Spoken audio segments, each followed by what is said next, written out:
Hello again, folks, and welcome to my Gibson Flying V.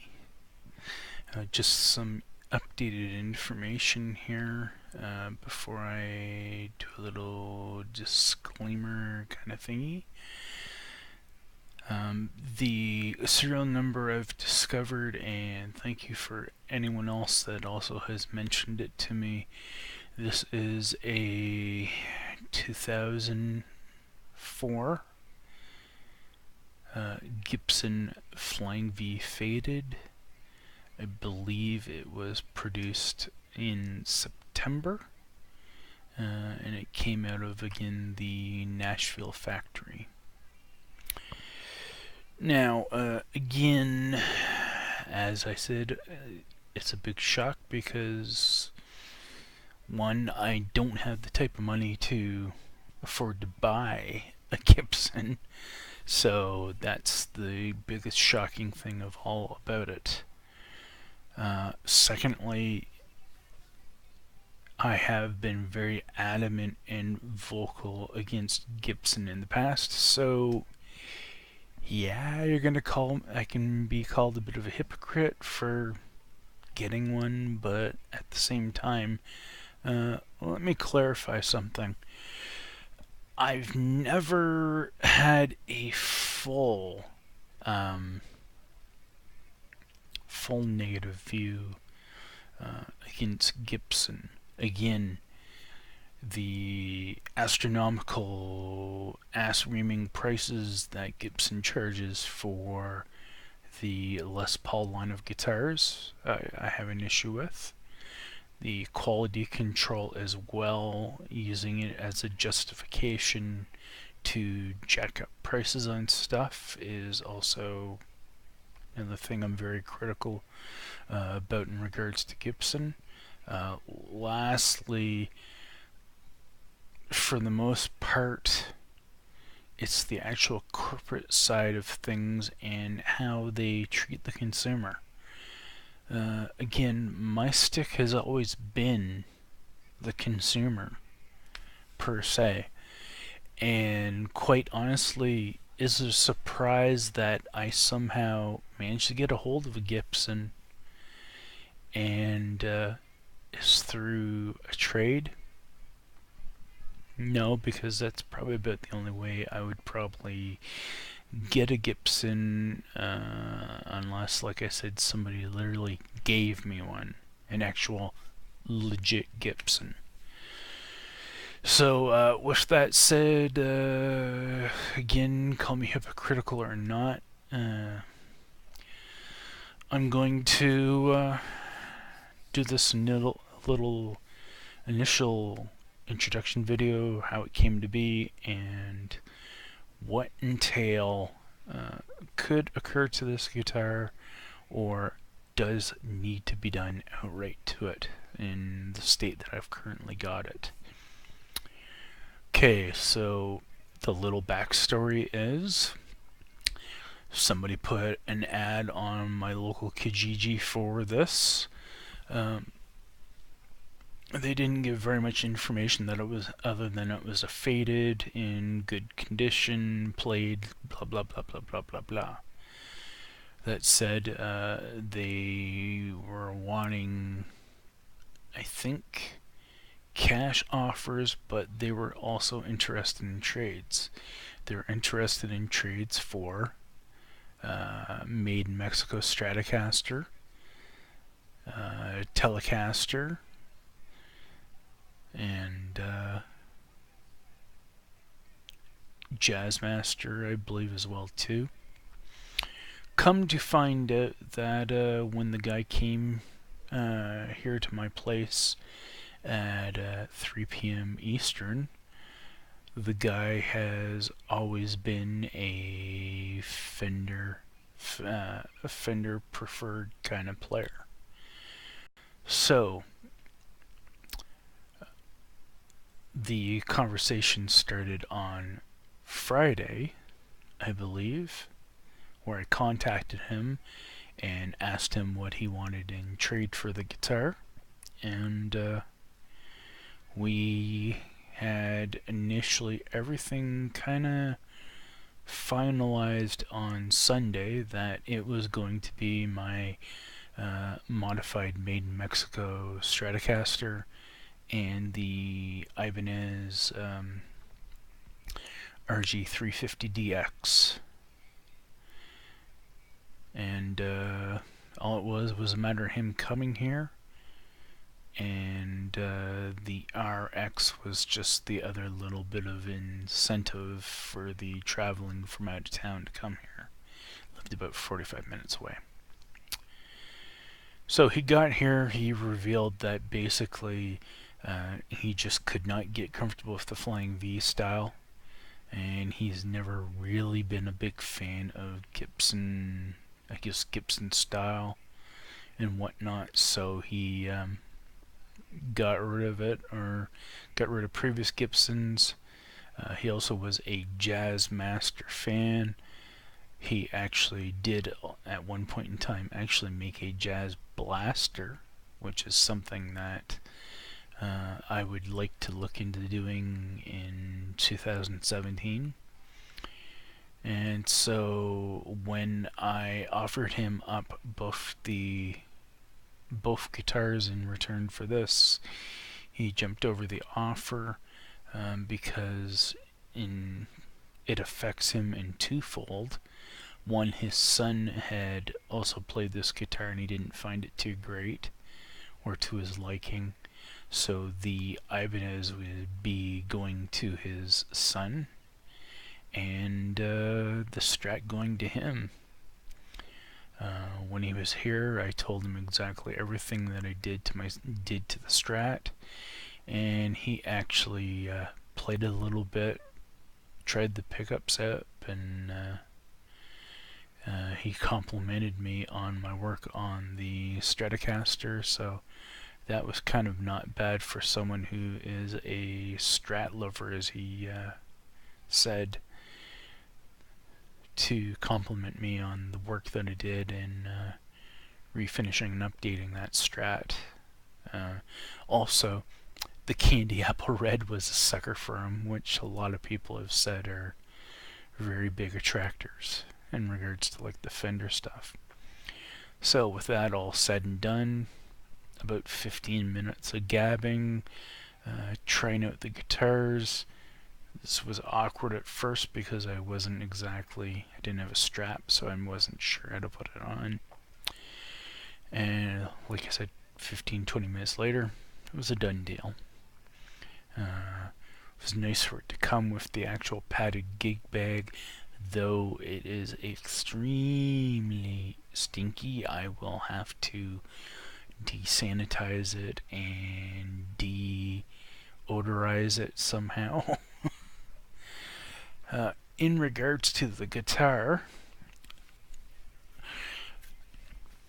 at about 7 o'clock I actually finally ripped the strings off it and gave it a good cleaning.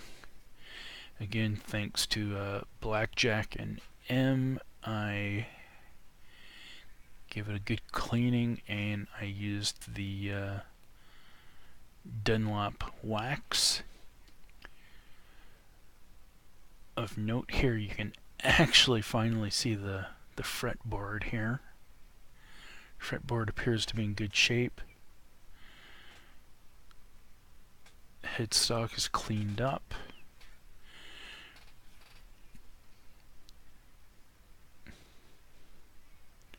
Again, the only issue with this guitar is in damage is a little mark there. As for the condition of the guitar and its state, it was dirty. If you've watched the previous video, you've seen. How bad and how dirty was it? Let's just say, when people say that when you pick up a used instrument you should clean it, yeah, that's a good reason why. That's when I had put the took the old strings off, and I just doused the fingerboard with fingerboard cleaner. And that was after the first time. This is after the first application. I could not tell you what this was, if this was dirt or what, or nicotine or what, but after the first soaking of fingerboard cleaner, this is what came off, and I wasn't sure if it was even wood dye. Just that's how nasty it looked, and it, like I said, took 2 plus a third, and then I gave it a good conditioning with the lemon oil. That said, all cleaned up. It's all good.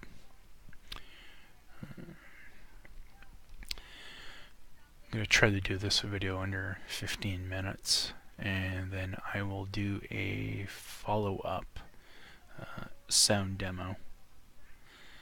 Okay. Issues with the guitar itself. Tuners. He said he replaced these tuners.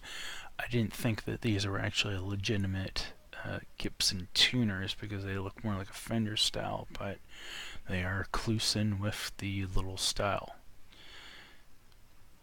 Body damage is pretty minimum. Some scratches, gouges. Again, this is a faded series, so it has no type of sealer, so that's partially it. The only other issue that two other issues on this right now.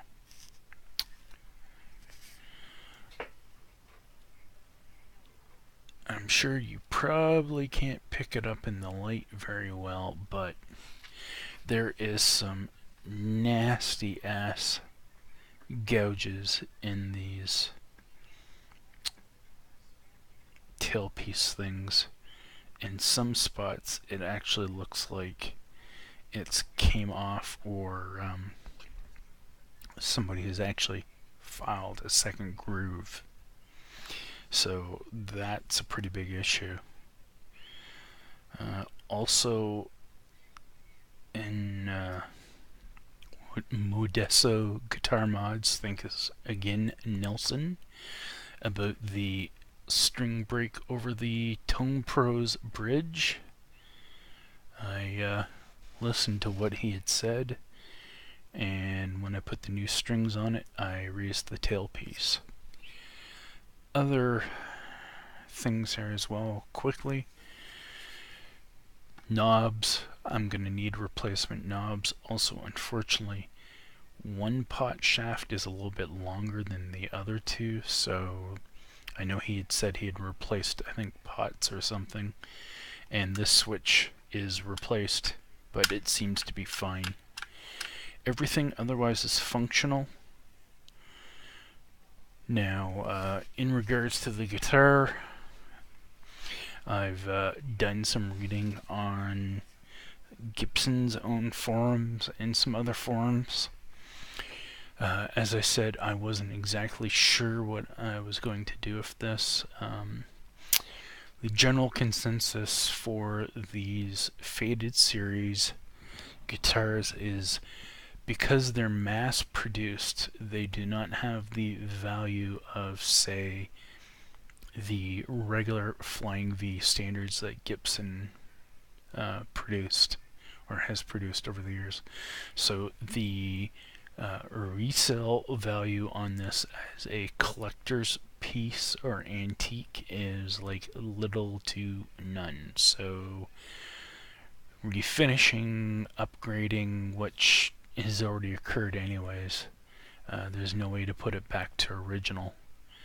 So if that said, the consensus is these are great player guitars that if you do the right mods, they become actually more valuable to people looking for player guitars. So if that said, I don't know how I'm gonna go with this. More than likely, I might do a color change. I might just simply give it a hard top coat and just leave it how it is. Definitely for sure change the tuners. Beyond that, just a quick more summary here to try to shorten up this video. The pickups, I'm sorry, are not Alnico. They're actually ceramics, and so far they sound pretty good. I'm actually quite impressed. Kind of reminds me of the Alnico Fat Pat boutiques that I got from Guitar Fetish. That said, that's the story on the guitar. The update. It's tuned to E. It's got the Ernie Ball Slinky Cobalt regulars on it, so it's the 10 through 42s, I think it is, or is it 46s? Either way, it's done. And the next video you should see coming up on the channel shortly after this one will be me playing through the Viper again, tracked record, showing off some of the pickups and showing off what the pickups and the guitar can do for sounds. So with that said, folks, thanks again, and glad I could shock you all. And also thank you for all the positive comments on the trade, which seemed to have been overwhelmingly positive, that I literally made out great on the trade in the first place. So again, that said, catch you later, folks. Have a good night, morning, evening, wherever you are, and catch you later.